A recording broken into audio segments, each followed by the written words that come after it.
Bienvenidas, bienvenidos. Esto es Ciclo, el programa periodístico de La Diaria. Hoy con un programa, además, particular, porque está enfocado de cara absolutamente al próximo domingo, donde se tendrán lugar las elecciones internas de los partidos políticos.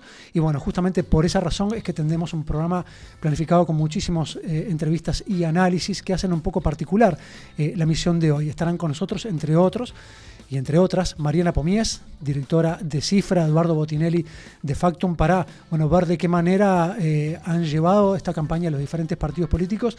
Y tendremos nuestra mesa de análisis también. Y así como la semana pasada hablamos de la coalición, hoy nos vamos a enfocar, vamos a hacer, poner un poco de atención en la interna del Frente Amplio. Es también, Carlos, un programa especial porque se conmemoran 51 años del golpe de Estado del 73. Y es muy significativo porque estamos a un día del intento de golpe de Estado en Bolivia. Pensábamos que estas cosas ya no iban a volver y, sin embargo, nuevamente un intento de desestabilización a un gobierno popular en Bolivia, electo democráticamente, estamos presenciando lamentablemente. Entonces vamos a hacer referencia a eso, pero en particular a la resistencia de los partidos políticos en Uruguay, en la dictadura. Y vamos, antes de empezar con todos estos contenidos que les vamos a ofrecer, a hacer un repaso de lo que fueron los actos finales de esta campaña electoral. Resumen semanal. Carolina Cose habló de los conservadores. La derecha, los conservadores en esta campaña ni quieren oír hablar de ideas, de ideología, de propuestas. Y cuando alguien quiere hablar de temas profundos, ahí aparece todo un ejército conservador a disciplinar, a criticar. Yamandú Orsi señaló los escándalos del actual gobierno. No nos da lo mismo reconocer que vivimos en un país que ha sido ejemplo en el mundo de reglas claras de juego, y mientras tanto las noticias que van saliendo de acá para afuera son de un escándalo tras otro. Se descubre una asociación para delinquir en un piso entero de la torre ejecutiva con un solo integrante. No nos da lo mismo. Andrés Lima dijo que el gobierno ha fracasado. Muchachos, no estaban preparados para gobernar, nos mintieron, nos hicieron creer, nos hicieron pensar que podían conducir este país, pero está claro que han fracasado y siguen fracasando día a día. Laura Raffo propuso continuar la gestión de la calle. No nos mueven los cargos ocupar, nos mueve la gente y encontrar soluciones para la gente. Ese es nuestro norte y es el que vamos a seguir siempre. Ninguna de estas propuestas sería posible si no pudiéramos hacerlas sobre la gran base de crecimiento y desarrollo que realizó el gobierno de nuestro presidente Luis Lacalle Pou. Álvaro Delgado prometió seguir con el rumbo. Nos jugamos mucho más que la elección de un candidato. Nos jugamos el futuro de un rumbo. Estamos eligiendo un rumbo. Y le voy a decir algo más, que si el 30 de junio el Partido Nacional es el partido más votado en la elección, esa noche empezamos a ganar la elección nacional. No tenga duda, no tenga ninguna duda. Y empezamos a elegir presidente de la República. En la medida que ustedes nos den la confianza y el 30 de junio la gente, los blancos, nos voten y nos den el tremendo honor de ser el candidato único del partido, mi compromiso es que esa noche va a estar la fórmula del Partido Nacional para empezar a transitar el rumbo a la victoria de octubre y de noviembre.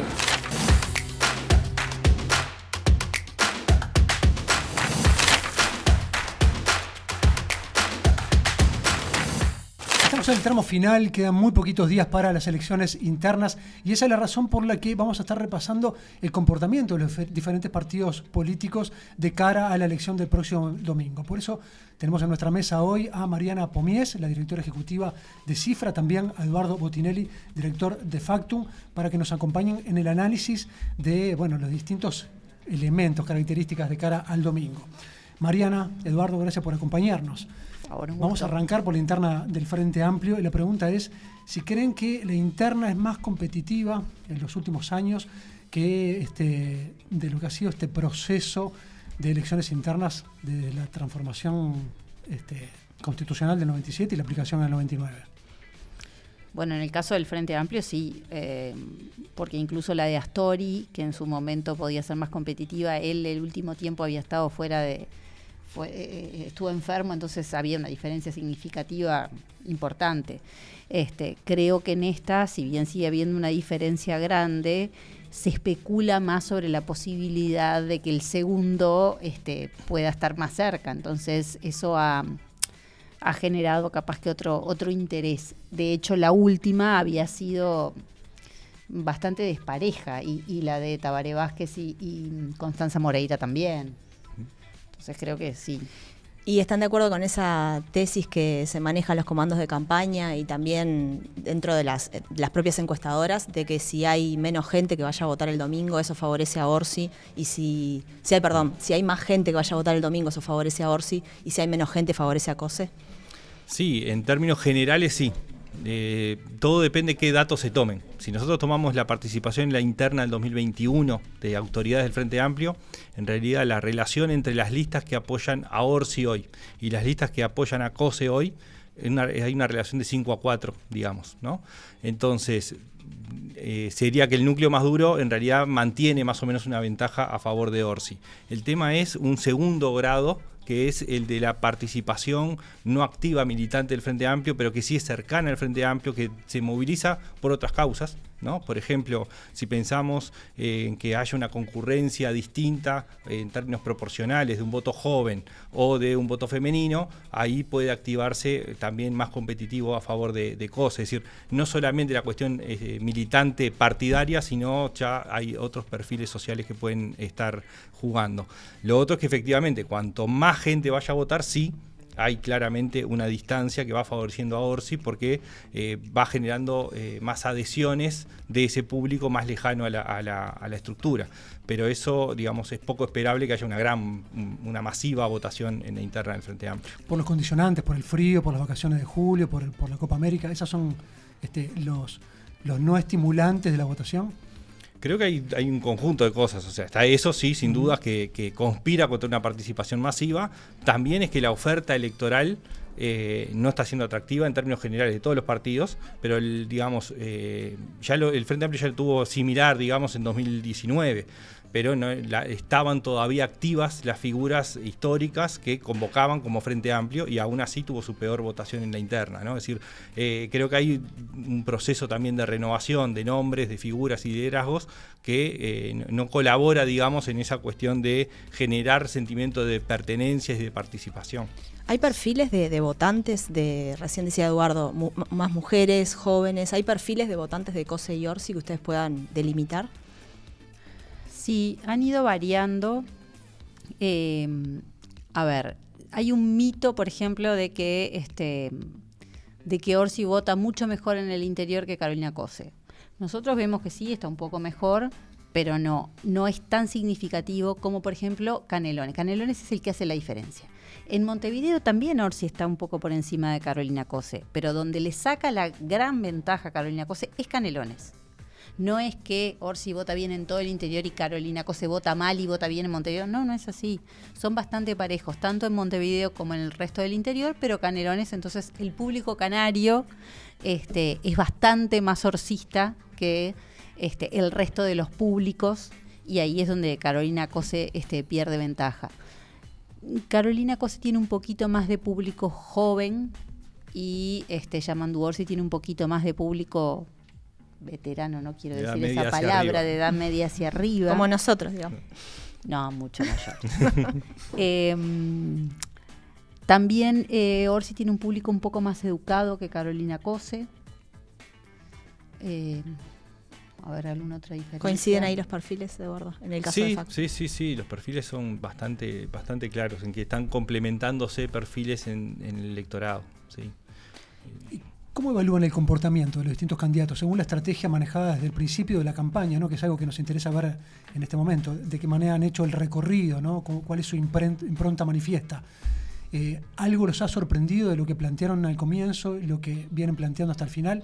Ayer se veía, por ejemplo, en el cierre de campaña, una cosa un poco más desafiante, más crítica con el gobierno, un Orsi un poco más calmo, más conciliador, es el perfil que he intentado de alguna manera traducir. Sí, igual creo que ayer Cosé quemó las naves cuando apeló al voto femenino, ¿no? O sea, creo que es una estrategia que la puede usar, no está mal que la use, y es lógico que es un diferencial que tiene a su favor, y no me parece que haya sido malo que lo utilizara. Tal vez en un acto de unidad que se apelaba, que estuvieran los tres juntos, deja a los otros dos imposible de contestarle, porque sí, es una verdad irrefutable. O sea, ella es la única mujer y las mujeres han estado en desventaja y están en desventaja políticamente, ¿no?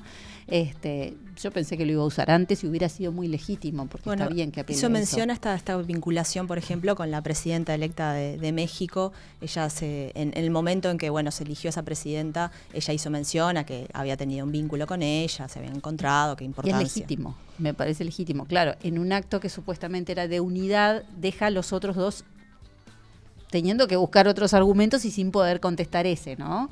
Pero creo que sí, han sido actitudes bien distintas las de los dos candidatos, como tú bien definiste, ella mucho más desafiante y más confrontativa, y eso le hizo captar un público que en cuanto a perfiles me quedó más de izquierda, mientras que Orsi ha captado un público más de centro-izquierda, incluso hasta un poquito de centro-derecha, pero con inclinación al Frente Amplio, por su discurso mucho más moderado. ¿Y por qué creen la estrategia? En ese caso de Cose, ¿no? De salir a confrontar al gobierno, que es claro que está lesionando de alguna manera adherentes a quienes han sido parte de esta coalición y que son votos que ella pretende captar. Claro, yo le agrego una pregunta a lo de Carlos, y es cuán efectiva es esa estrategia, la estrategia de ambos, de cara a las internas, ¿no? Que tienen sus particularidades, que no todo el mundo va a votar. Bueno, a ver, Orsi partía con ventaja, y eso es una ventaja, digamos, también para encarar una interna, siempre y cuando no se pierda, es decir, siempre que pensar más allá de junio no sea algo que le juegue en contra. En algún momento parecía que le podía jugar en contra, después tuvo hechos que lo terminaron ayudando, ¿no? Bueno, Vergara retira su candidatura, viene la denuncia, se comprueba que es una denuncia falsa, entonces eso le fortalece una parte de la imagen. Él ante esa denuncia tuvo que salir con un grado de dureza distinto al que venía presentando, entonces ahí tuvo... después en algún momento él hizo algún discurso duro, ¿no? Es decir, cada tanto, no lo usó sistemáticamente como Cose, pero cada tanto hacía una jugada de enfrentamiento con el gobierno. Cose, por el contrario, su estrategia fue basada en dos pilares. Por un lado, la confrontación con el gobierno, ¿no? Es decir, fuertemente contra el gobierno, y la propositiva, ¿no? Es decir, buscar matices en las propuestas, siempre diciendo que estaba digamos, guiado por el programa, pero ya al nivel propositivo. Lo que evitó en todos los partidos fue todos los partidos no, el Partido Colorado sí fue la confrontación directa interna, ¿no? El matiz que marcaba Mariana de haber puesto ayer ese diferencial de la oportunidad de una primera presidenta mujer y haciendo mucho énfasis, de alguna forma fue lo más confrontativo hacia adentro, digamos, ¿no? Pero para hacer una interna y en confrontación ha sido muy, muy bajo ese nivel, ¿no? En el caso del Partido Nacional, ahora pasamos a otra interna, está tan claro que ya las encuestas marcan una diferencia aproximadamente del 40% del primero Álvaro Delgado en intención de voto respecto a la segunda Laura Raffo. Es una interna ya, dirían ustedes, prácticamente cerrada, y cómo evalúan también el posicionamiento de Álvaro Delgado en relación a Laura Raffo, que fue una candidatura desafiante, podríamos decir, pero que no terminó de plasmar o de concitar un gran número de apoyo, por lo menos en las encuestas. Yo creo que es una interna que está bastante definida, porque la diferencia es significativa y porque además no ha habido gran crecimiento de parte del segundo, en ningún momento se acercó a poder desafiarlo, ¿no? Yo creo que ha sido una estrategia, que ha sido una campaña distinta para los dos, porque Álvaro Delgado corrió con el caballo del comisario, ¿no? O sea, implícitamente el gobierno ha estado apoyándolo desde las coincidencias en las inauguraciones o situaciones en las que aparece el presidente, y bueno, y después va la campaña de Delgado en su spot ese tan discutido toma como, bueno, yo estuve ahí, yo fui parte de esto, Y la continuidad, el doble clic, ¿no? Exactamente, y eso le da una ventaja. Yo soy como la sucesión de Luis, ¿no? Y eso claramente le da una ventaja en una situación donde el gobierno es bien evaluado. Por otro lado, Laura Raffo también es parte de la coalición y si bien no estuvo actuando en el gobierno, forma parte y su equipo ha estado en distintos lugares de gobierno, pero claro, no podía apropiarse de eso y entonces optó por marcar lo lógico que uno hubiera optado, ¿no? Bueno, todo bien, pero el matiz, ¿no? O sea, no somos exactamente lo mismo como pretende Delgado, que después lo cambió un poco, ¿no? Con el segundo piso de transformaciones no es lo mismo, sino que hay como un piso nuevo, pero se cimentado en lo anterior. Pero bueno, creo que era el espacio que le quedaba a Laura Raffo. Y además lo que le pasó es que al comienzo de su campaña, su gran pilar, que era Penades, se le cayó. Y eso le hizo mucho daño al herrerismo, entonces también el herrerismo se debilitó. Entonces por distintos lugares su estrategia y su candidatura quedó mal. Déjame agregar 2 cositas más sobre la interna del Partido Nacional, que uno es lo inédito de una interna siendo gobierno, porque no había sucedido nunca, desde este régimen. Eso le genera desafíos, porque justamente es el oficialismo puro, digamos, que está compitiendo por una continuidad y buscando los matices internos. Bueno, ninguno de las precandidaturas fue una precandidatura desafiante a la línea hegemónica del Partido Nacional, ¿no? Gandini dirían que tampoco fue quizá, el momento que creo que Gandini fue más lejano, digamos, fue enseguida el referéndum contra la ley de urgente consideración. En ese momento él hizo algunos señalamientos que daban la idea de cierto distanciamiento a una línea clara y oficialista, pero enseguida volvió a la línea más oficialista. Entonces, y un poco menos condescendiente con algunos de los episodios que fueron pasando, ¿no? También, sí, ¿no? Sí, fue un poco más duro. Fue más duro, pero no en una cuestión crítica y vamos a cambiar esto y por qué lo vamos a cambiar, por qué funcionó mal. Es decir, eso no hubo en la interna del Partido Nacional. El otro punto que es relevante para la interna del Partido Nacional es las departamentales. Junto con la elección a la candidatura presidencial se eligen los órganos deliberativos departamentales, por lo tanto los intendentes tienen mucho peso. Bueno, Delgado tiene el apoyo de 13 de los 15 intendentes del Partido Nacional, entonces ya el arranque mismo del punto de vista del despliegue territorial ya le daba una ventaja muy clara que termina ratificándose por lo menos hasta ahora en las encuestas. Vamos a ver el 30 si finalmente termina así, ¿no? Pero en principio ya las bases políticas de estructura y además la continuidad con un presidente bien evaluado, además, o sea, es la suma de variables, digamos. Les iba a preguntar por qué creían que no se había impuesto finalmente a Raffo, pero ya está más que resuelto, ¿no? Está más que explicado. ¿Qué puede pasar en la interna colorada? ¿Consideran que las encuestas en esta interna en particular tienen capacidad para predecir lo que va a pasar el próximo domingo, que es un total misterio lo que suceda? Yo diría que primero que la capacidad predictiva de las encuestas es algo que tratamos de evitarlo, digamos. Es decir, lo que buscamos es, la encuesta lo que muestra es cómo sería el escenario si hoy fueran las elecciones, no qué pasaría en el futuro. Claramente en el Partido Nacional tendría que ser un cataclismo total para que cambiara lo que se viene dando. En el Frente Amplio hay un poco más de incertidumbre. En el Partido Colorado la incertidumbre es mucho mayor, porque hay limitaciones técnicas con los márgenes de error, porque hay una variable que en la disparidad de candidaturas, en la dispersión y disparidad, las dos cosas, hacen que sea mucho más difícil poder estimar cómo se comportarían incluso las candidaturas cuando estamos en una elección de voto voluntario y cuando hay una candidatura que dice yo no tengo estructura y voy a ir por el voto de opinión, y otro que dice yo tengo la estructura acá, y los otros que están a medio camino o buscando su lugar. Entonces, hay muchas variables en el medio que hacen que la interna colorada presente varias incertidumbres y no una, ¿no? No solamente es quién puede ganar, sino cómo es toda la distribución entre las 6 candidaturas que hay.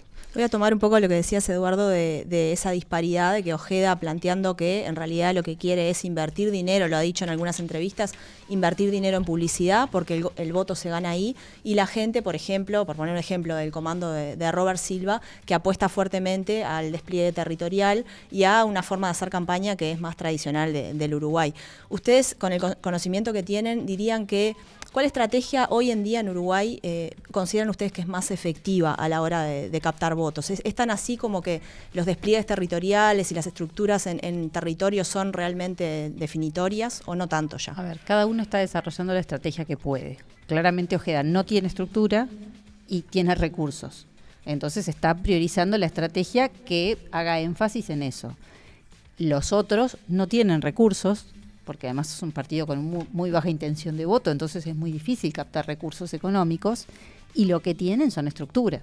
Entonces es lógico cada uno apelar a lo que tiene. Históricamente en el interior el peso de las estructuras, y en Montevideo también, lo que pasa es que el Partido Colorado tiene estructuras débiles, que se debilitaron, no eran débiles. En el interior hay departamentos donde tienen estructuras muy fuertes. De hecho, en Rivera y en Salto, el Partido Colorado ha tenido, fueron las intendencias, ha tenido un peso político, y entonces es lógico apelar a eso como forma de llamar. Y eso también es lo que hace difícil ver la fotografía del momento, porque el tipo de muestreo que nosotros hacemos nos deja en los pocos lugares donde tienen aparatos fuertes, muy pocos casos. Nosotros no podemos ver, salvo que hagamos una encuesta especial, lo que está pasando en Rivera. Y entonces Rivera tiene el peso que tiene el voto de Rivera en el conjunto, pero en el voto colorado, Rivera tiene mucho más peso y nosotros no lo estamos pudiendo medir. Entonces, históricamente las estructuras pesaron. ¿Cuánto están pesando ahora? Es difícil de saber, salvo que tengas una muestra muy grande en esos lugares. Una estrategia curiosa que está utilizando Ojeda, ¿no? Que es quien mejor se muestra posicionado hasta ahora en las diferentes mediciones, es como confrontativa con la figura más definida dentro del Frente Amplio, ¿no? Está desafiando a debatir en una instancia que claramente nada la dispone de esa manera, ¿no? Debatir a nivel de seguridad con quien lidera la tendencia dentro del Frente Amplio. Es una estrategia bastante curiosa. Bueno, la tenía Talvi también. Talvi todo el tiempo quería debatir, y de hecho hubo algunos debates con Talvi, porque es la forma también de que la gente te conozca y te vea. La diferencia es que en 2019 había candidaturas desafiantes que les interesaba poder tener la presencia, ¿no? Es decir, COSE, ¿por qué lleva adelante el debate con Larrañaga? ¿Y por qué Larrañaga con COSE? Porque en realidad no eran los favoritos y necesitaban visibilidad y afianzarse. Lo mismo Talvi con Andrade, ¿no? Es decir, hoy no está ese escenario, porque en realidad quien podría tener el interés sería Raffo, digamos, en el caso del Partido Nacional, pero no debatir con el Colorado, tendría que ser con un Frente Amplista. Claro. El Frente Amplista que acepta un debate con la segunda candidatura del Partido Nacional o con una candidatura del Partido Colorado, en realidad lo que está diciendo es que no está tan seguro de estar compitiendo en el primer lugar, ¿no? Es decir, el aceptar un debate tiene muchas cuestiones implícitas que se están dando. Es decir, no, segundo contra segundo, sí, es claro que somos los segundos, pero somos segundos y vamos a demostrar, y con eso vamos a tratar de ganar. ¿No le están proponiendo debatir a COSE? No ha sido lo más común. Pero Orsi no tiene ningún interés en debatir previo a las internas. Aunque él estaba dispuesto. ¿no? Aunque dijo que estaba dispuesto. Hasta que empiezan a negociarse las reglas. Ya quedan pocos días. Eduardo, Mariana, ¿pueden arriesgar un pronóstico de cara al domingo respecto a la cantidad de votos que puede llegar a haber en esta interna, más o menos que en las internas anteriores, según su olfato? Nosotros, cuando nosotros miramos algunas variables que utilizamos recurrentemente, que es la predisposición a votar, el conocimiento de cuándo son las elecciones, la cercanía con los partidos, el interés por la política, estamos con una foto muy parecida a la de 5 años atrás.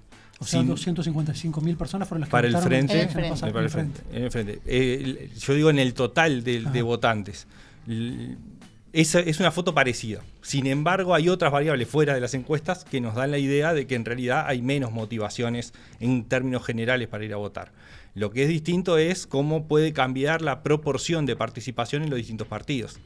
Es esperable que el Frente Amplio vote mejor que lo que votó en 2019, es esperable que el Partido Nacional vote un poco menos que lo que votó en 2019, y es esperable que el Partido Colorado vote menos que en 2019. Y Cabildo tal vez también. Y Cabildo también probablemente vote menos, ¿no? Entonces, si hacemos las sumas y restas, al final nos da que probablemente vote menos gente que en el 2019. Nosotros estimamos entre un 35 y un 40% del electorado. En la pasada votó el 40%, en la del 2014 votó el 38%, pero podríamos llegar a tener menos votación que en el 2014. O sea, esta sería la quinta de las elecciones internas, ¿no? A partir de la reforma constitucional del 97.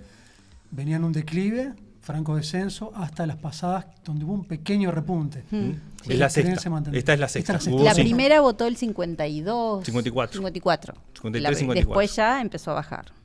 Mariana y Eduardo, muchísimas gracias y valoramos especialmente que hayan venido en estos días tan complicados para ustedes y de mucho trabajo. Así que gracias y nos reencontramos a la brevedad. Con Muchas gusto. gracias a ustedes. Gracias por la invitación. Y suerte.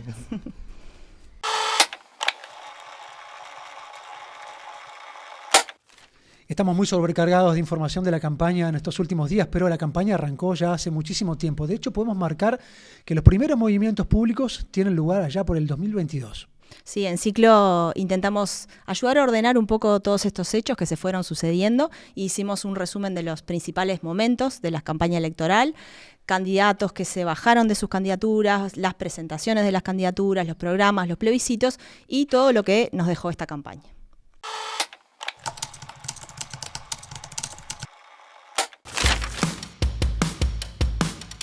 Interior debería tener una expresión electoral, más que nada mirando lo que ha sido el último proceso, 2019-2020. Hemos armado un nuevo grupo, independiente, abierto. Deudores irrecuperables, creemos que el problema es mayúsculo y que de una vez por todas hay que buscarle la solución. Construyamos juntos una ola de esperanza que garantice un segundo gobierno de coalición encabezado por el Partido Nacional. Compañeros, compañeras, acepto el desafío. Estamos en el día de hoy instalando la Comisión Nacional hacia el plebiscito bajo la consigna Afirma tus derechos. El señor Gustavo Penades fue formalizado por la presunta comisión de 11 delitos de retribución a la explotación sexual de menores de edad y 4 delitos de abuso sexual especialmente agravados. Logramos que Luis le ponga la banda a un blanco. En la siguiente, la izquierda se va a volver a encontrar con él y habrá un ciclo largo de cambios. Somos de la fuerza transformadora que crece. Tenemos un proyecto país que nos llena de orgullo. Vamos con esperanza a cumplir nuestros sueños. Soy Andrés Ojeda. ¿Vamos juntos? Me hizo salir de una etapa de hibernación que yo tuve y yo debo reconocer que me fue naciendo y recordando lo que eran mis ideas de la juventud. Tenemos la convicción y el compromiso de trabajar y trabajar desde un gobierno frente amplista, pensando en todas y todos, pensando en las grandes mayorías nacionales, no pensando solo en los Maya Oro. Es necesario, como una medida que contribuya a la acción de la justicia y de la policía en el combate fundamentalmente al narcotráfico y al crimen organizado. Hoy empezamos una campaña que tiene un solo objetivo, el más importante: asegurarle al país un nuevo gobierno de coalición liderado por el Partido Nacional. Intentaron toda una operación política dirigida contra mí con el tema del Antel Arena. La justicia, nadie puede negar que se tomó su tiempo. Yo siempre he dicho y he respetado a la justicia y finalmente en el día de hoy archiva el caso. Vamos a poner a volver al Partido Colorado en su lugar para que sea protagonista de la República. Coalición de gobierno que muchos le firmaron la partida de función antes de nacer. Una coalición de gobierno que está aquí con sus matices, que está aquí con sus perfiles y sigue gobernando con un rumbo claro. Tenemos que ganar, no para vengarnos ni cobrarnos nada, ojo, tenemos que ganar para volver a hacer lo que siempre supimos, que es estar del lado del pueblo. Parece bastante obvio que cuando Uruguay toma el camino de la derecha no nos va bien. Y por lo tanto, humildemente, creo que tenemos que poner a Uruguay al frente y tomar el camino de la izquierda a la uruguaya. Le dio la espalda al colectivo durante estos 10 años que fue intendente. Ahora, como necesita votos, se saca fotos solamente para conseguir votos. Parecía una mentira esa menor, pero después me di cuenta que era algo más serio, ¿no? Significa mucho, significa que estamos abriendo un camino para mujeres que se pueden animar próximamente.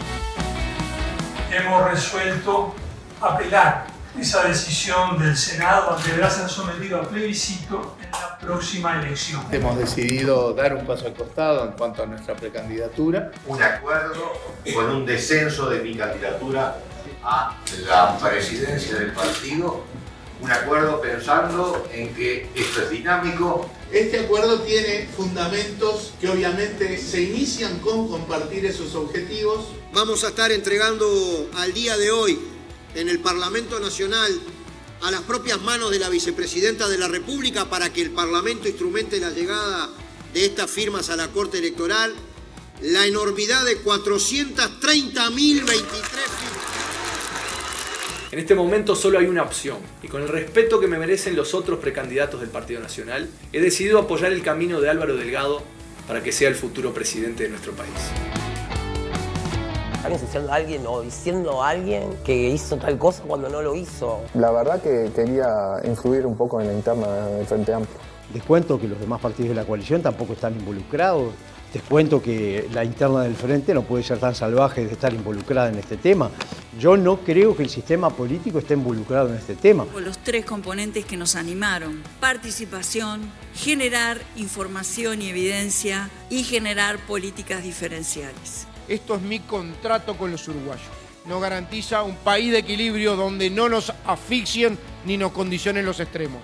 Es un acuerdo por la libertad, por las cosas que creemos, por las cosas que nos unen, por nuestro partido, por nuestras ideas y por el desafío de que la coalición continúe con más Partido Colorado. Cabildo Abierto tiene recolectadas 312.825 firmas. Hemos resuelto continuar con la recolección de firmas. Tomó la decisión de renunciar, me lo acaba de comunicar y yo públicamente se lo valoro especialmente. Yo duermo tranquila, ya se lo dije a todo el mundo, yo mi trabajo, lo que digan del enchastre, y bueno, es parte de investigar a alguien con poder. Esa noche del 30 de junio el Frente va a dar su fórmula presidencial y la va a cabezar quien gane la elección y va a ser segundo quien no la gane. Seguimos en ciclo analizando lo que puede llegar a pasar el próximo domingo. La semana pasada tuvimos una mesa donde discutimos cómo llegó la coalición de gobierno, los distintos partidos de la coalición de gobierno de cara a este domingo en la campaña electoral rumbo a las internas. Y esta semana toca el turno del Frente Amplio y para eso recibo con mucho gusto a Cecilia Álvarez, periodista y directora web de La Diaria. ¿Cómo estás, Ceci? A Tamara y a Daniel Chaschetti, Tamara Zamudio, Daniel Chaschetti, politólogos, bienvenidos. Gracias. Un placer estar acá. Muy bien. Bueno, vamos antes de abrir la discusión, vamos a hablar un poco de las apuestas políticas de los dos precandidatos que están primeros en las encuestas en el Frente Amplio, Yamandu Orsi y Carolina Cose, pero para eso vamos a ver primero un discurso de Carolina Cose, donde alude y un poco ella ha venido posicionándose y diciendo claramente que su candidatura es una candidatura de izquierda y ha sido de confrontación directa con el gobierno, y aquí alude a que estamos ante un gobierno conservador.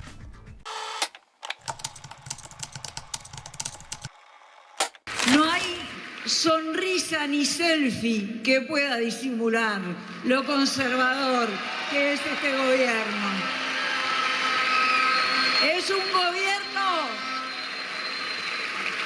Es un gobierno que ha comunicado muy bien, pero que ha sido muy malo transformando la realidad.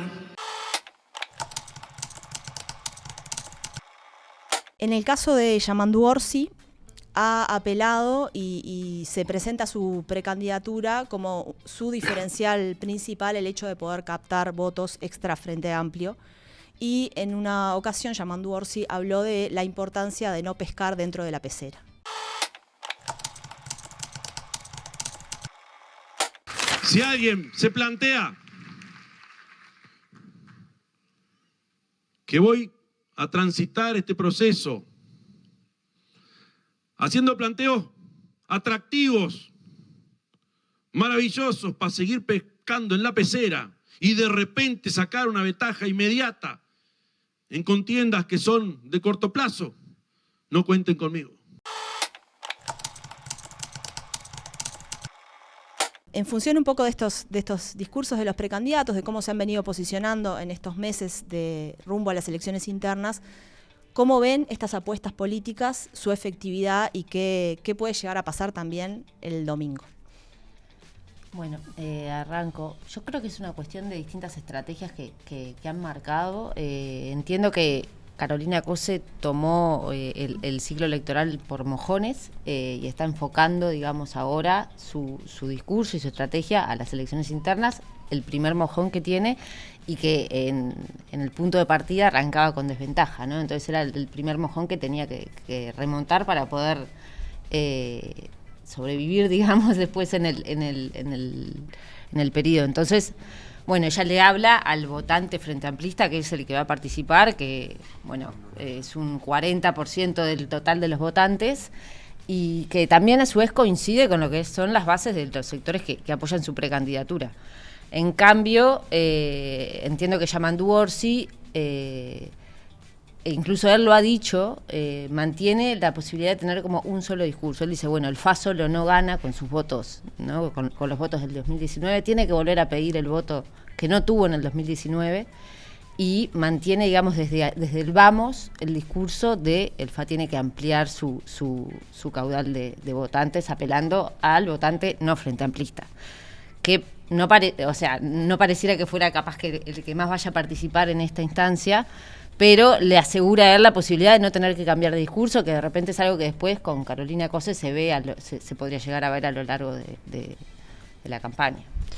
Sí, yo exactamente en ese mismo sentido, yo creo que Orsi está mirando a octubre, ¿no? A la hora de también hacer su discurso, de hablar en esta lógica, digamos, de una línea, digamos, de discurso basada en la negociación, en los acuerdos, en poder, digamos, mostrarse como una persona abierta al diálogo, abierta a los acuerdos y a las negociaciones por fuera, digamos, de lo que tiene que ver con el Frente Amplio, mientras que Carolina Cose también, ¿no? En función de lo que ha sido su discurso también como intendente de Montevideo, donde siempre tuvo como un discurso muy crítico y muy firme con la oposición, principalmente en la pandemia, pero después con otras cuestiones de gestión también de política pública y política social, metiendo un poco, digamos, la gestión de la Intendencia de Montevideo, pero la situación también del departamento en la agenda, digamos, de discusión con el gobierno, o por lo menos tratando de presionar un poco al gobierno. Entonces, yo creo que ahí Orsi está salteándose esta instancia de internas y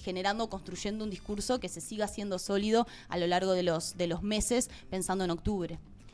Para mí, la estrategia de Carolina Cose es la estrategia que le permitió a Tabaré Vázquez y a Mujica ganar internas, ganarles a Danilo Astori.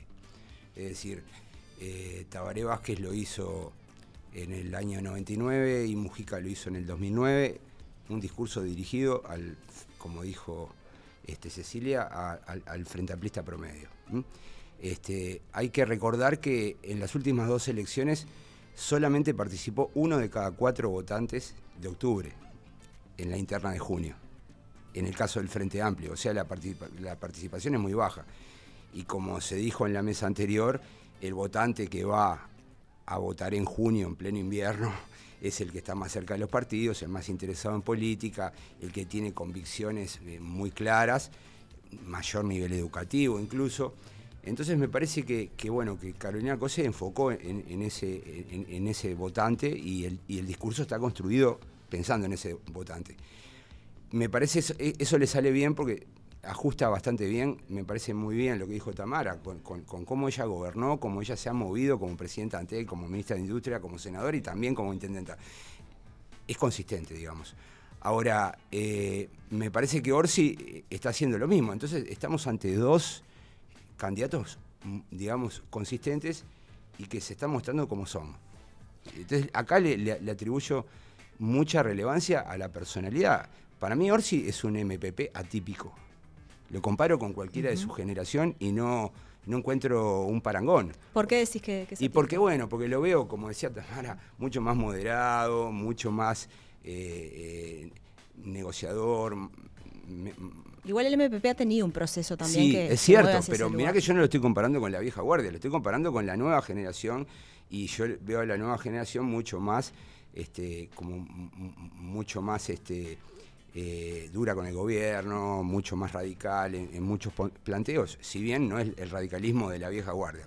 Cuando hablo de la nueva generación, estoy planteando Pacha Sánchez y su entorno, ¿no? Betiana,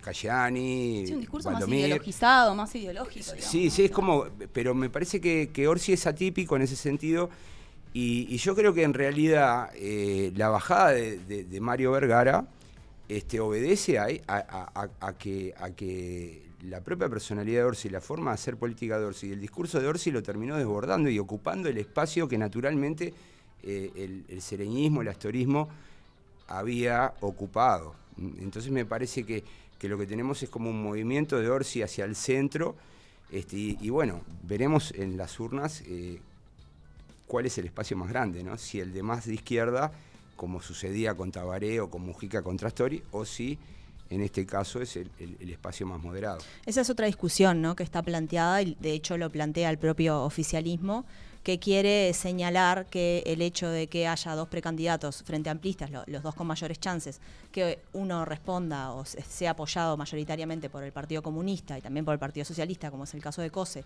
y otro que esté apoyado por el MPP, eso da muestras para el oficialismo de que hay un proceso de, pongo comillas, radicalización del Frente Amplio, es una palabra que se usa indistintamente. O achicamiento. Menos amplio, ¿no? Exacto. Por ejemplo, Pablo Mieres, el candidato del Partido Independiente, exministro de Trabajo, habló del Frente Angosto. Vamos a escuchar qué decía. Yo he dicho muchas veces que el Frente Amplio hoy es un frente angosto, porque ha perdido su pata moderada. De hecho, Vergara se tuvo que retirar por falta de apoyo interno de voto. El frente hoy es un frente mucho más acotado, y se ha acotado hacia posiciones más radicales, MPP y Partido Comunista. Bueno, creo que este concepto resume bien un poco dónde se quiere ubicar al Frente Amplio. Álvaro Delgado, por ejemplo, el precandidato del Partido Nacional, ha dicho que se trata de un Frente Amplio muy distinto de años anteriores. ¿Qué piensan un poco de esto y también qué lugar juega y qué papel juega el sereñismo, teniendo en cuenta que su precandidato, el que lo representaba, se bajó de su candidatura? Yo creo que, como bien planteabas, esto es algo que llega de afuera del Frente Amplio, ¿no? Esta visión, que incluso desde adentro del Frente Amplio muchos dicen que no, que en realidad, muchos no, o hay algunos sectores que se quejan de la moderación del Frente Amplio, ¿no?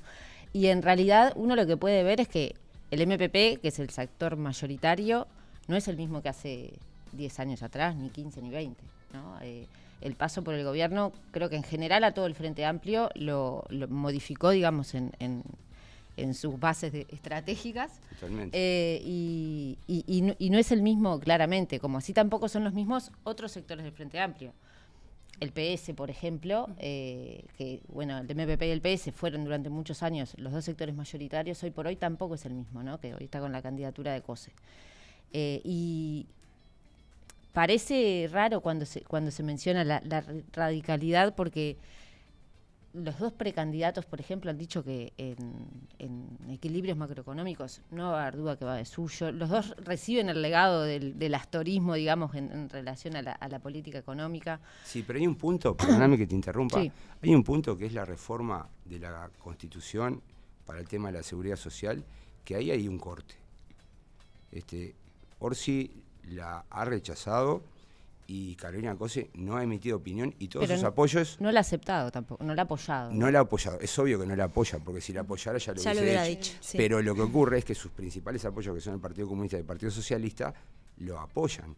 Entonces ahí tenemos un problema. Yo ahí veo una diferencia bastante clara, como que Orsi me parece más consistente entre el mensaje que da y las posiciones que adopta respecto a una iniciativa que viene de afuera del Frente Amplio y que divide al Frente Amplio. ¿Pero es de fondo esa discrepancia o es algo más procedimental? Porque, digamos, todos están en contra de la reforma de seguridad social aprobada. No importa si es de fondo o procedimental, es el problema de cómo los uruguayos lo ven, y lo que están viendo es que Carolina Cose no ha hablado en contra de la reforma y por tanto muchos podrán imaginarse que está a favor.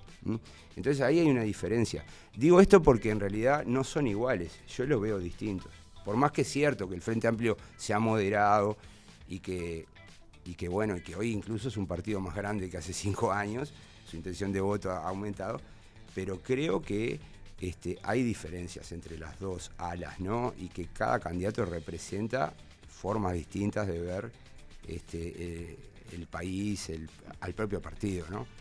Sí, son iguales y son distintas, digamos, ¿no? En términos de, bueno, yo creo que hay una intencionalidad del oficialismo, del gobierno, de querer justamente acusar esta radicalización, algo que ha hecho en repetidas oportunidades, o bueno, sobre lo que trata, digamos, de generar ese parteaguas, por ejemplo, hablando de política exterior, hablando de Venezuela, ¿no? Intentando como colocar algunos mojones donde el Frente Amplio ha tenido históricamente algunas dificultades y posicionamientos más encontrados.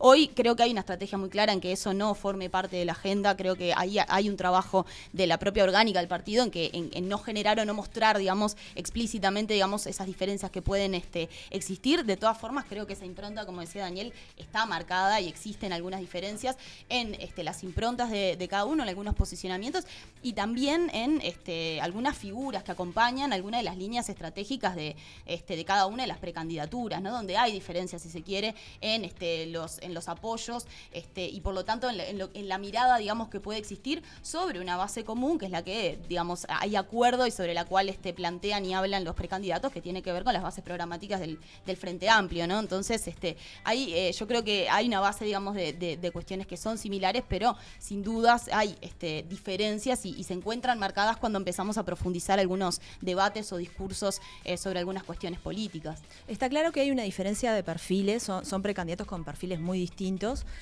los sectores que los apoyan son distintos también. Pero más allá de esta diferencia de perfiles, ¿consideran que eso va a tener un impacto real? Porque parte en el ejercicio del gobierno, digamos, eventualmente si el Frente Amplio llega al gobierno, sabemos que hay un programa común, sabemos que la orgánica del Frente Amplio es muy fuerte. ¿Cuánta incidencia tiene el perfil del precandidato y del candidato en un futuro eventual gobierno del Frente Amplio? ¿Qué les parece a ustedes? Sí, va a tener. Siempre. Estás súper convencido hoy, Dani. Y lo que ocurre es así, es que en realidad los partidos uruguayos no son homogéneos. Y siempre hay algún sector al cual le gusta menos. Lo vimos en la coalición de gobierno. Cuando se envió la reforma a la seguridad social, los colorados y los cabildantes metieron mano al punto tal que la calle Pou terminó diciendo que sigue siendo leche, a pesar de que le echen agua, ¿no? Para defender lo que había quedado. La LUC la mandaron con 700 artículos y perdió 70, 80 por el camino, y no porque el Frente Amplio los quitó, sino por los propios socios. O sea, siempre en el gobierno hay sectores que piensan diferentes. Me parece que si el Frente Amplio gana, obviamente que le va a pasar, y por eso ya hay discusiones que se están adelantando. Cuando Juan Castillo sale a decir... El ministro de Economía. Claro, no me gusta O'Donnell, se están adelantando. Y en ese sentido, bueno... Gane Cose o gane Orsi, cualquiera de los dos va a tener el problema, ¿no? Lo mismo va a ocurrir si gana Delgado y la coalición de gobierno. Va a haber problemas y eso hace a la forma de gobernar, porque un buen gobernante administra las diferencias en su interna, ¿no? Pero también, bueno, por ejemplo, en el caso de la discusión sobre el ministro de Economía, vieron que uno de los referentes en materia económica de Carolina Cose es Pablo Ferreri, que podríamos decir que está distante de ser algo así como un radical, ¿no? No, porque es también moderado. Exacto. Y bueno, si bien O'Donnell y Ferreri tienen perfiles distintos, tampoco, como decía Ceci, en ese caso parece que fuera a haber cambios radicales si es que Ferreri es el referente de economía de Carolina Cose en la conducción de la política económica, ¿no? Sí, ahí habrá que ver después, en la medida en que lo integre efectivamente, qué tipo de decisiones, digamos, se empiezan a tomar o qué tipo de direccionamientos también existen y también de otras áreas que están vinculadas también a la economía, ¿no? Yo creo que otro punto donde hay bastantes diferencias tiene que ver con la seguridad, que es algo sobre lo cual no ha habido demasiada profundización, pero existe una línea discursiva, digamos, muy clara y muy diferenciada, donde, bueno, Orsi tiene a todo el componente, digamos, del MPP y todo lo que han sido los liderazgos que acompañaron en su momento a Bonomi como ministro del Interior, y bueno, en el lado de Carolina Cose hay una mirada que intenta por lo menos plantear, digamos, algo que es distinto o que va en otra línea y no tiene, de hecho, referencias muy fuertes en materia de seguridad, sino que están más asociadas al área de política de violencia comunitaria o de políticas sociales, ¿no? Asociándolo más a Mercedes Claro, exacto, que bueno, que está ahí asesorando y que, bueno, muestra, si se quiere, una mirada bastante diferencial en uno de los temas que va a ser sin dudas eje central de la campaña, ¿no? Como viene siendo últimamente. Y para cerrar, ¿cómo piensan que este resultado de las elecciones internas el domingo va a incidir en los liderazgos internos dentro del Frente Amplio? Que estamos en una etapa de recambio de liderazgos. ¿Cómo esto incide? ¿Consolida un líder el domingo dentro del Frente Amplio?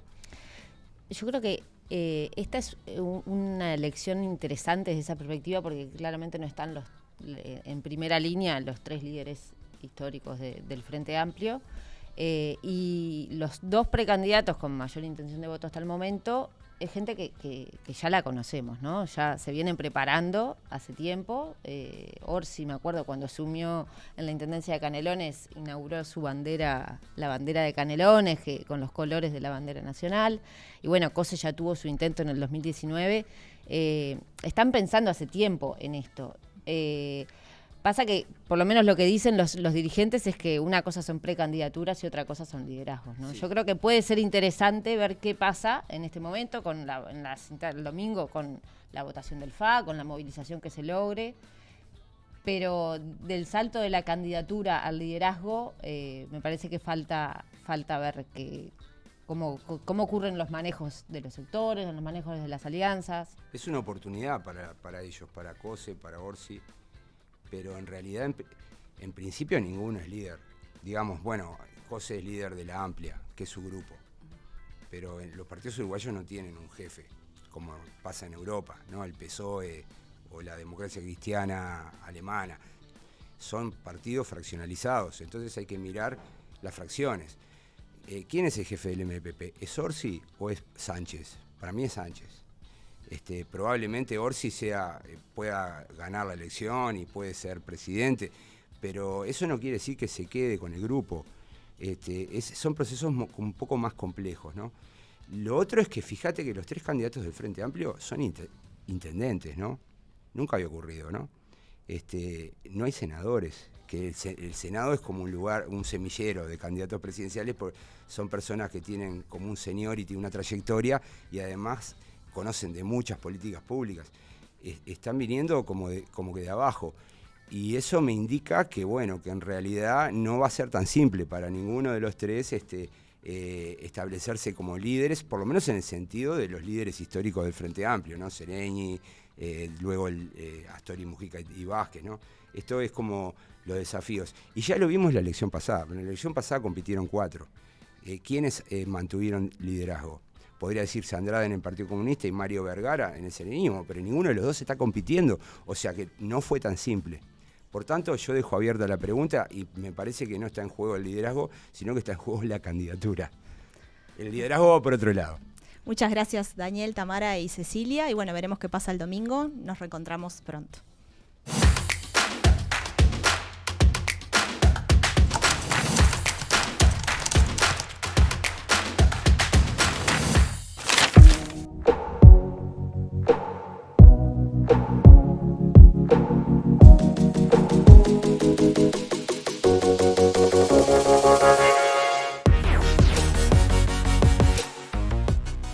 Recibimos a Marcela Genk, politóloga, una de las integrantes de la Oficina de Percepción Ciudadana, para conversar sobre las proyecciones que estará volcando en la transmisión que estará realizando TV Ciudad el próximo domingo, y también sobre, bueno, las mediciones que se están realizando últimamente y qué es lo que le está dando a la oficina en cuanto a las encuestas de intención de voto directamente. Perfecto, Carlos. Bueno, gracias por la invitación a ustedes. Primero comentarles un poquito de qué se trata la UCINA, ¿no? La UCINA es un grupo de investigadores, de investigadoras que se especializan en estadística, junto con el Centro de Estudios Etcétera y también con la Diaria. Y como vos mencionabas, ya venimos realizando diferentes informes periódicos de opinión pública, de intención de voto, y ya hemos participado de varias proyecciones, ¿no? Del ciclo anterior, pero también de la LUC, recordarán. Y bueno, y también en este caso vamos a estar realizando una proyección de escrutinio. Pero no es solo electoral el trabajo de la UCINA, también hubo un trabajo muy importante en torno a percepciones sobre la COVID-19. De hecho, un poco el nacimiento de la UCINA tiene que ver con esto, y además también se realizan otros trabajos de percepción ciudadana, como por ejemplo en relación a economía circular, cooperativismo. Pero concretamente lo que tiene que ver con cómo estamos midiendo percepciones en torno a lo electoral, bueno, comentarles un poco una particularidad de la UCINA, que es que se trabaja con un panel, ¿no? Con 500 casos nacionales que son representativos de votantes en base a proyecciones del INE en cuanto a proporción de género y edad, y bueno, realizamos además también chats automatizados, telefónicos, a través de este método es que podemos entonces relevar estas percepciones ciudadanas de forma periódica, ¿no? En el caso de la pandemia, la usina trabajó directamente con el GACH, ¿no? En una coordinación con el GACH, haciendo preguntas respecto a cómo venía la gente percibiendo todos los aspectos vinculados a la pandemia. Y además en las proyecciones anteriores de la usina tuvo un grado de acierto bastante relevante, ¿no? En las distintas instancias electorales. Exacto. Bueno, de hecho lo que vos estabas mencionando, Natalia, tiene que ver con el nacimiento de la usina concretamente, entonces en relación a estos temas que tienen que ver con la salud de la población. Y bueno, y sobre la exactitud, sí, hemos tenido un grado de exactitud muy alto, ¿no? O sea, anteriormente adelantamos los resultados que horas después oficializó la Corte Electoral desde sus plataformas, y esto fue gracias al trabajo del equipo de la usina, pero no solo, ¿no? Hay que agradecerle también mucho a la comunidad de la diaria, a los voluntarios, las voluntarias de la diaria que reportan datos, han reportado datos para estas proyecciones de escrutinio mediante aplicaciones que se desarrollaron aquí mismo en la diaria de teléfonos móviles, y de hecho para este próximo domingo se realizó una muestra aleatoria de 200 circuitos aproximadamente de los un poco más de 7.000 que tiene el país, y va a haber 200 voluntarios y voluntarias de la diaria trabajando en esos circuitos con una app que se desarrolló desde acá, como decía, donde van a estar reportando entonces en tiempo real dentro de esa muestra de circuitos los primeros 100 votos que salen en cada circuito, ¿no? Y esto llega al equipo de la usina en tiempo real y va a permitir entonces que se pueda anunciar para 3 internas, la del Partido Nacional, la del Partido Colorado y el Frente Amplio, el resultado apenas se permita hacerlo por la veda, ¿no? A las 20:30. Se va a hacer acá en la diaria y en TV Ciudad. La población en general está acostumbrada a este concepto de los márgenes de error que se aplican a las encuestas, y a veces hay una confusión entre lo que es un boca de urna y lo que es una proyección de escrutinio. Exacto. ¿Cuáles son las diferencias y qué grado de exactitud tienen esas predicciones, que es muy distinto que una encuesta, ¿no? Sí, totalmente. Bueno, de hecho, en la boca de urna recordarán que hace mucho tiempo era bastante habitual, ¿no?, que salíamos de votar y nos preguntaban algunas encuestadoras, bueno, ¿qué habíamos votado? Eso tenía un grado de error mucho mayor que esto, que lo que está haciendo es ver los votos que están saliendo en ese momento en el circuito y reportando en tiempo real con esta aplicación que se desarrolló desde acá, o sea que nos permite tener un grado de exactitud muy grande. Por eso es que, como decíamos, en los resultados anteriores prácticamente fueron los mismos que reportó horas después la Corte Electoral, y vamos a ser la única encuestadora que va a estar reportando estos datos justamente a las 20:30.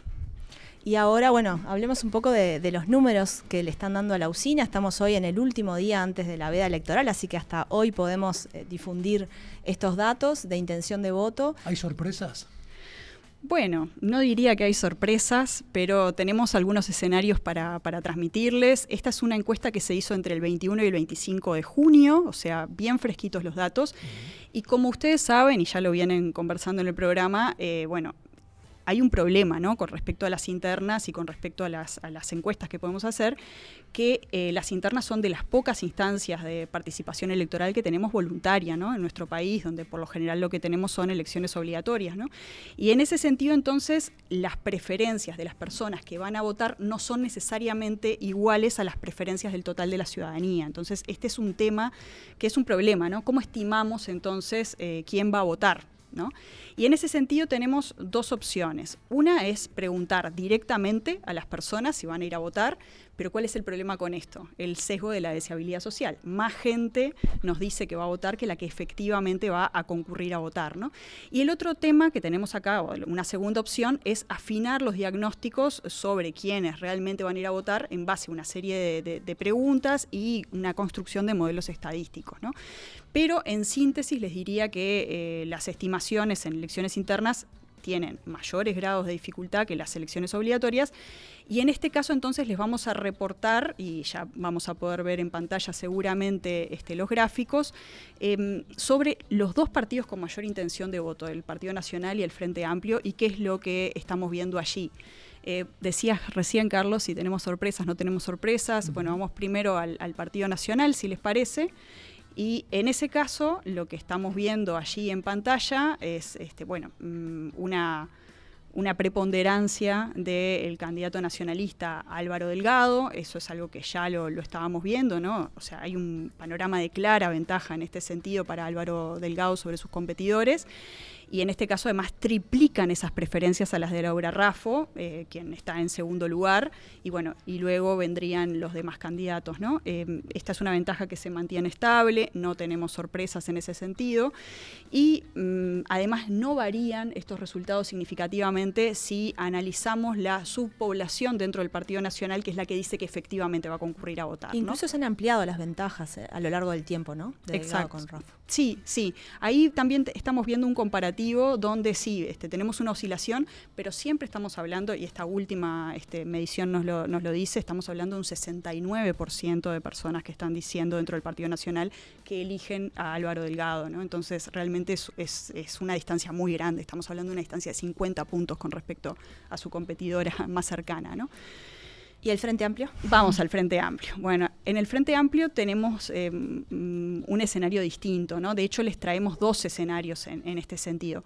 Los dos escenarios tienen preferencia del candidato Yamandu Orsi, pero en uno de estos vemos una distancia de 18 puntos con respecto a su competidora más cercana, que es Carolina Cose. Imagino que ese es con una mayor concurrencia de público. Bueno, exactamente. ¿Cuál es la diferencia entre uno y el otro? En el segundo les iba a decir, esa distancia se acorta y tenemos 9 puntos nada más de diferencia, ¿no? La gran diferencia entonces entre estos dos escenarios es que justamente lo que vos decías, ¿no? El primero toma la totalidad del electorado frente amplista y el segundo lo que hace es tomar las personas del FA con mayor propensión a votar. ¿Y cómo vemos esto de la mayor propensión a votar? Bueno, lo que hacemos es considerar el interés en la política y también el grado de certeza declarado sobre que van a concurrir efectivamente a la elección, con estos problemas que decíamos de la deseabilidad, ¿no? Entonces, por eso les decía que también tenemos este problema de la deseabilidad, porque todavía este porcentaje de personas en el escenario 2 están por encima de la cantidad esperada de votantes para la elección, ¿no? En el próximo domingo, ¿no? Es de esperar que se achique un poco más incluso. Sí, precaución tenemos que tener en ese sentido, ¿no? Porque bueno, si consideráramos esto, lo que nos están diciendo, ¿no? Las personas, tendríamos que cerca de un 60% de las personas del Frente Amplio, digamos, declararía que seguro va a votar, cuando si miramos las proyecciones o cómo se ha venido comportando el electorado del Frente Amplio, esperaríamos una participación cercana al 30%, ¿no? Entonces, básicamente, lo que tenemos que hacer es tomar estos datos con precaución. Es una interna abierta. ¿Una participación inferior a las elecciones pasadas? No es que se espere una participación inferior, pero que tenemos que tener en consideración eso, ¿no? Y si tenemos en consideración eso, estamos esperando una participación en torno al 30%, ¿no? Okay. O sea, el porcentaje de frente amplistas que dicen que van a ir a votar en la encuesta que hace la usina es muy superior al que efectivamente fue a votar, por ejemplo, en 2019. Exactamente. Bueno, Marcela, veremos qué pasa. Y bueno, la interna del 2019 y en 2014 también, ¿no? Exacto. La interna del Partido Colorado, como hay problemas metodológicos que ya estuvimos conversando, no presentamos datos. Veremos qué pasa. Sabemos entonces, para todos y todas, pueden ver esta proyección de escrutinio, pueden ver estos datos el domingo a las 20:30 en TV Ciudad. Exactamente, ahí nos vemos. Nos vemos. Suerte. Bueno, gracias.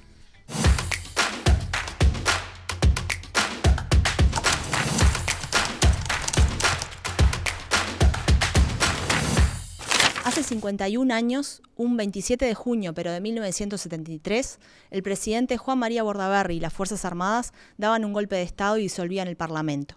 Hoy en Ciclo nos preguntamos cómo fue hacer política en los 12 años que duró la dictadura, y para eso conversamos con la historiadora Magdalena Broquetas y con representantes de los partidos políticos de esa época, Carlos. Exactamente. En esta primera parte del informe vamos a recoger las voces de Lilian Quechichán, senadora por el Frente Amplio, de José Amorín Valle, actual presidente del directorio del Banco de Seguros del Estado, y Analía Piñeirúa, quien fuera exministra de Trabajo, también legisladora, pero que hoy ocupa la representación del Partido Nacional en la Corte Electoral.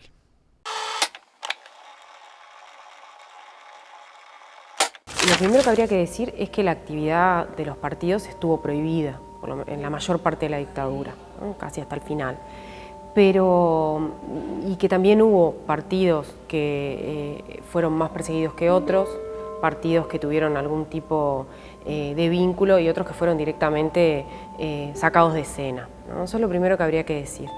La dictadura en Uruguay duró 12 años y comenzó el 27 de junio de 1973. Durante el gobierno civil-militar hubo parte de los políticos que se alinearon al golpe, pero la mayoría le hizo frente. Algunos desde la clandestinidad, otros desde el exterior y otros con pequeñas acciones cotidianas que sumadas permitieron poner fin al régimen. A 51 años del golpe de Estado, en Ciclo nos preguntamos, ¿qué hicieron los partidos políticos durante la dictadura?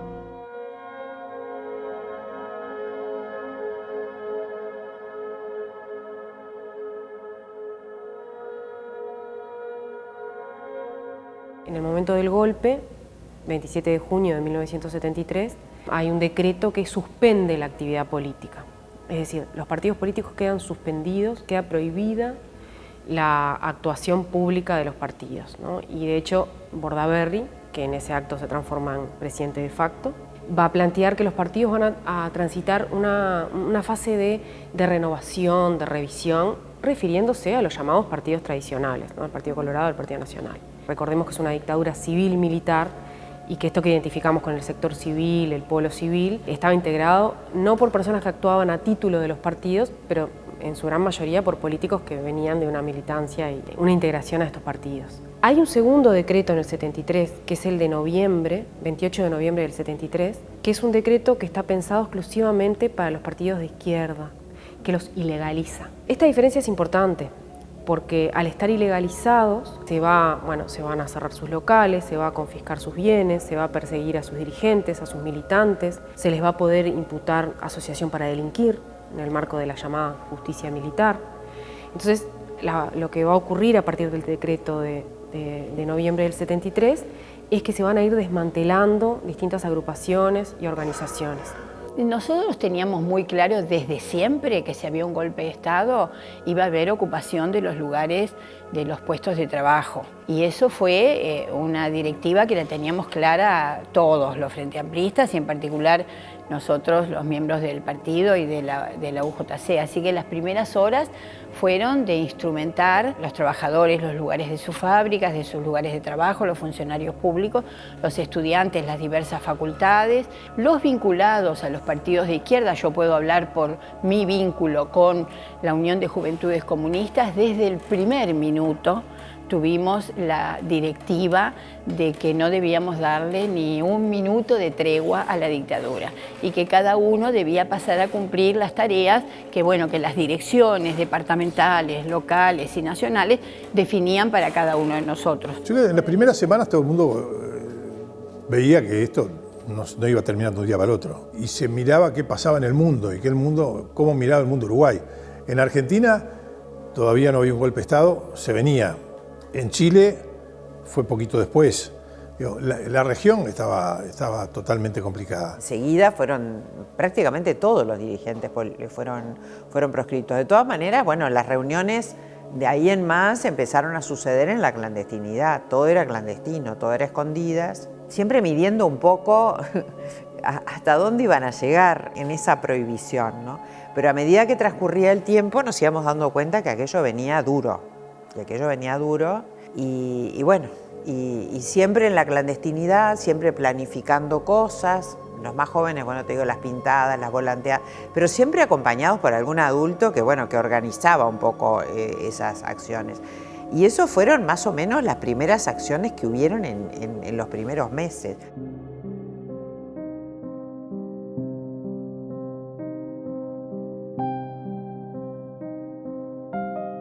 Creo que otro momento importante, si vamos haciendo la cronología de los partidos y la dictadura, es la coyuntura de mediados del 76, ¿no? Junio del 76, cuando se genera la gran crisis política del régimen. Es un punto de inflexión porque si bien los partidos estaban suspendidos, no habían tenido la posibilidad de tener actividad pública, no había habido un decreto o una definición jurídica tan lapidaria como el Acto Institucional 4, en donde todo el personal político queda proscripto. Y se exceptuaban de las proscripciones del Acto Institucional 4 a aquellos que estuvieran comprendidos, pero que en ese momento estuvieran desempeñando cargos. De hecho estaban proscriptos, de hecho no se puede hacer política.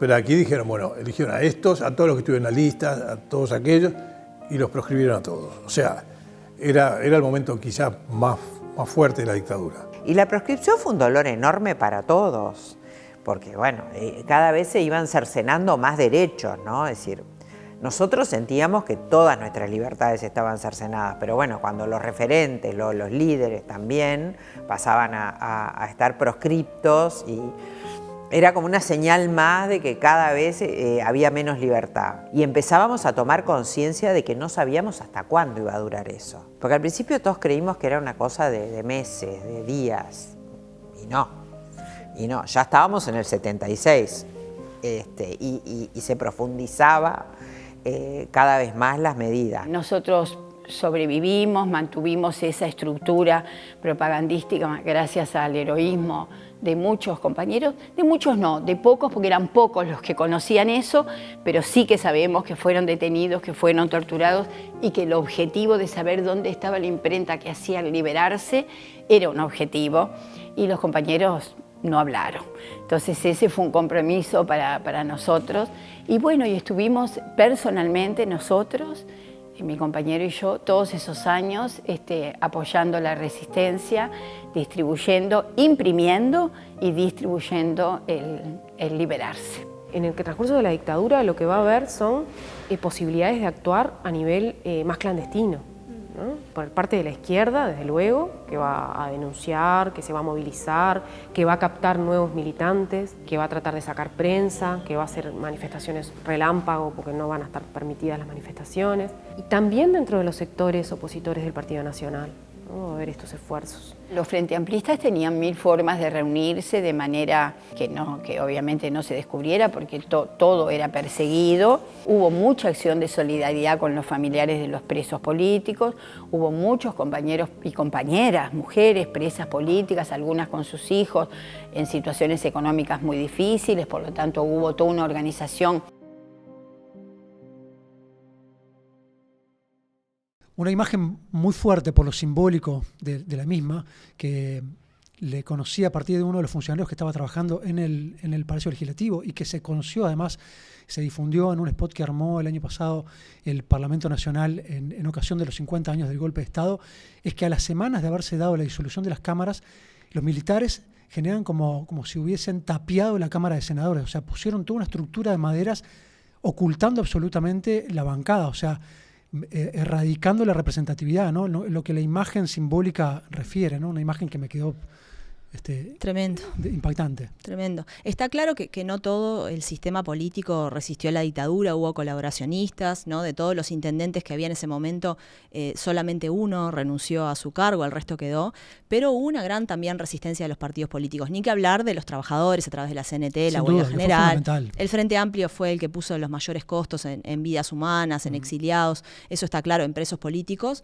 pero también es otro detalle, otras facetas no tan conocidas, es que los partidos políticos, muchos de ellos, se opusieron fuertemente a la dictadura en los primeros días después del golpe. Exacto, muy interesante conocer la militancia, ¿no? Clandestina. Pero además hubo comunicados públicos. En el caso por ejemplo, del Partido Nacional, hubo un comunicado público de rechazo al golpe de Estado el 3 de julio, y ese mismo día el sector vallista del Partido Colorado dice algo que a la luz de los hechos es medio tragicómico, pero dice: nosotros no vamos por la vía de las armas, pero hay que resistir a la dictadura, ¿no? Es una cosa un poco ambigua, pero un planteo de resistencia claramente, y el Frente Amplio del Partido Nacional coordinando esfuerzos también en esa época para oponerse a la dictadura. Vamos a ver, parte. Sí, vamos a ver la segunda parte.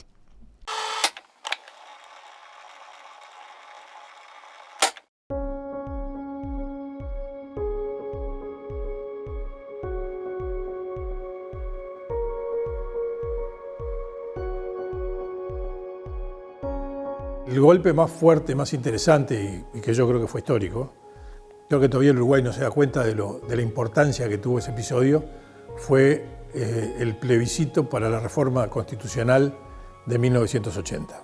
Lo que los militares comunican es que va a haber un plebiscito constitucional, un plebiscito que integre las distintas reformas que se han hecho mediante los actos institucionales, y no logran tener verdaderos interlocutores de los partidos políticos. Ahí ya estábamos muy organizados, ¿no? Ahí ya nos habíamos organizado muy bien y bueno, todo fue clandestino también, esa es la verdad, pero teníamos una buena organización, entonces se fueron armando grupos que se reunían en casa de familia, a los que asistía alguien que era el que iba a hablar a favor del no y por qué no votar el sí. Y bueno, yo recuerdo que organicé grupos de estudiantes de agronomía, de veterinaria, sobre todo aquellos estudiantes, sobre todo, que estaban más lejanos a lo que era conocer el derecho. En el plebiscito del 80 la dictadura se jugaba mucho, ¿no? Se jugaba su institucionalización, su proyección hacia el futuro, su búsqueda de consenso, ¿no?, en la ciudadanía.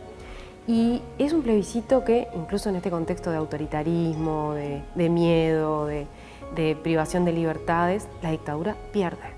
Un hecho histórico. Y parte del análisis de por qué la dictadura pierde es en buena medida porque no negoció con los partidos políticos. Y bueno, fue muy estimulante porque logramos organizarnos muy bien, que eso estaba bueno, y muy estimulante el resultado. Yo digo, fue de los días de la vida política, fue el día más feliz de mi vida porque no lo creímos, no creímos que fuera posible. Y fue una demostración del pueblo uruguayo que admiró al mundo realmente, contra todo. Y los partidos salen fortalecidos, ¿no? Porque el hecho de que se haya rechazado la propuesta militar tiene que ver con la poca posibilidad de oposición en la esfera pública que tuvieron los partidos. No es inmediato, pero es evidente que los partidos y que los sectores opositores dentro de los partidos, por lo tanto opositores a la dictadura, salen fortalecidos.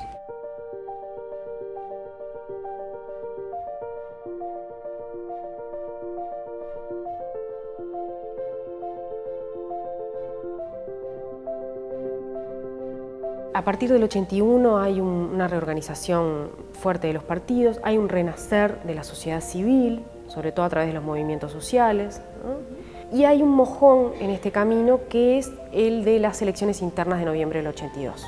Acá los militares no es que se fueran por decisión propia, porque había presiones muy fuertes de todos lados, pero sobre todo internas, para que se fueran, pero digamos, no cambió radicalmente del poder militar al poder civil. Los militares tenían alguna influencia. Y entonces, naturalmente, el poder político empezó a trabajar para ver cómo podíamos hacer esa salida lo más ordenada posible, y se hizo muy bien. Digamos, los últimos dos momentos, que serían el 83 y el 84, en donde los partidos se van transformando en los grandes protagonistas de la dictadura transicional. Pero ahí empujaban todos juntos. Ahí habían reuniones de los triunviratos de los partidos que se reunían en la clandestinidad para ver qué acciones se podían tomar. Una de las acciones que se tomó fue el famoso acto que se llamó Un Río de Libertad, un año antes de las elecciones del 84, cuando todavía las libertades no eran muy claras. Y bueno, nosotros fuimos todos, por supuesto, a ese acto enorme que iba con el obelisco a espaldas. En ese momento había una señal clara de que había una negociación, cuando hablamos del Club Naval, pero que quería dejar afuera a la izquierda, es decir, que quería una salida sin la izquierda, y ahí Sereñi y su inteligencia y el resto del Frente Amplio, en donde ahí los que éramos comunistas acompañamos fervientemente, puso la mano en esa puerta que se quería cerrar para la izquierda, nos metimos, ahí fue un producto de un debate grande en la izquierda hasta el día de hoy. Hubo varias negociaciones, ¿no? Algunas en las que participó el Partido Nacional, las del Parque Hotel, que después se retiró. Yo ya ahí había ingresado al directorio del Partido Nacional, o sea que en el último tramo de la dictadura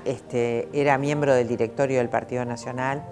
Y bueno, todas aquellas idas y venidas hasta que al final el Partido Nacional se retira de esas negociaciones y la salida se pacta en el Club Naval, que en realidad el Partido Nacional no participó. Y para iniciar el proceso democrático que después nos encontró en la Concertación Nacional Programática, que siempre digo que fue la gran política de Estado que construyeron todos los partidos políticos en este país. Creo que ahí perdimos una oportunidad después de todo lo vivido, de las experiencias, del obelisco, de las negociaciones del Club Naval, de la salida de los presos, de un clima muy especial, de haber podido aplicar políticas de Estado en áreas que el Uruguay que recibimos post-dictadura era un Uruguay postrado absolutamente, no solo desde el punto de vista democrático y de la cultura, todas esas cosas que sufren mucho, sino desde el punto de vista económico, de la inversión, de la infraestructura. Y bueno, fue una oportunidad perdida para la democracia, creo yo.